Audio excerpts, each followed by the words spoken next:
I know that when we started the 21-day lockdown, I saw it as a challenge to lose weight, but I've done the total opposite because most of the things that I've been doing, most of the time rather, I've been eating at home. So Ty, let's bring you into the conversation because lots of people started a 21-day challenge when this lockdown started, but we're kind of going off the road already. How do you stay on track? Yeah, it's a tough one. The world's in this sort of weird pause mode where everyone just wants to get up at 10 a.m. and eat nonsense and try and really just make it a little bit worse. But it's probably the worst thing we can do at the moment as a species. We need to stay as strong as possible. So there's a couple of things we can do to sort of try and keep in as healthy a state as possible. So what is it? Because, you know, you try skipping at home, you try doing crunches, etc., but it gets a bit boring. So if you're living alone like me and don't have someone to challenge you, how should you actually keep active? Well, the first thing I think is to try and keep some of the normal routine that you would have. So keeping an alarm on. It doesn't have to be necessarily your normal 5 a.m. wake up, but it could be 2 hours of sleep in, then get some breakfast, do a bit of admin work, maybe a bit of housework. That's always a good way to get some steps in. And then set a time for your exercise. That'll at least keep a little bit of discipline.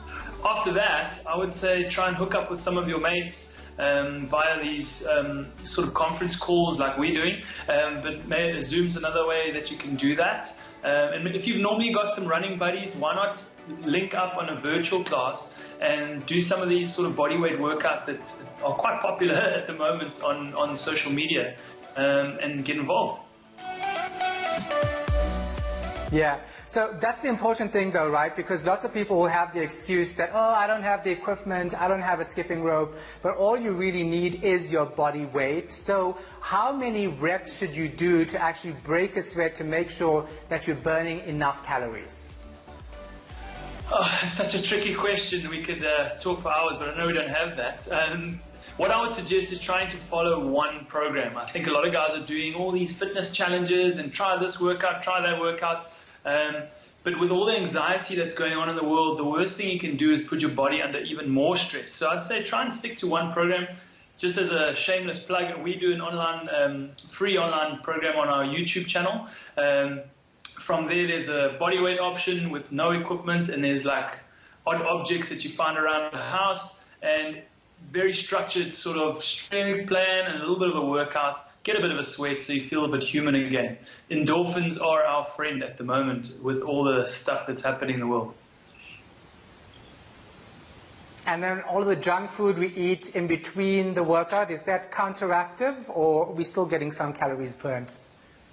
Shahan, you're not supposed to be doing that, so there's your first thing.